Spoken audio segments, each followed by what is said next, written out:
हे सातत्याने सन्माननीय राजसाहेब ठाकरे सांगतायत की खात्रीलायकरित्या महाराष्ट्रातल्या विविध मतदार यादीत 96 लाख खोटे मतदार आहे। नवी मुंबई मनसेने आणि महाराष्ट्रात सातत्याने शिवसेना, मनसे आणि महाविकास आघाडीतल्या पक्षांनी पुराव्यासह ही गोष्ट प्रकर्षाने राज्य निवडणूक आयुक्त असतील, केंद्रीय निवडणूक आयोग असेल याला दाखवून दिली।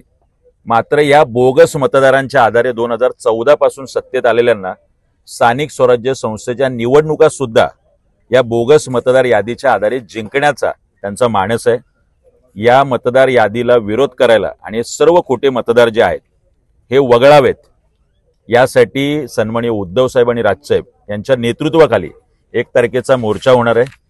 आज शिवसेना नवी मुंबई असेल, महाराष्ट्र नवनिर्माण सेना नवी मुंबई असेल, आम्ही वाशी मिनी शिशोर येथे जमून सर्वसामान्य खऱ्या मतदारांपर्यंत पत्रकाच्या माध्यमातून, घोषणांच्या माध्यमातून हे सगळं आव्हान करून उद्या मोठ्या संख्येने नवी मुंबईतून खरे मतदार, शिवसैनिक आणि महाराष्ट्र सैनिक या देशातल्या पहिला मोर्चा निवडणूक आयोगाच्या विरोधातला तिथे सगळे खूप मोठ्या संख्येने जमतील आणि न भूतो न भविष्यती हा मोर्चा होईल एवढं निश्चित। Okay, thank you.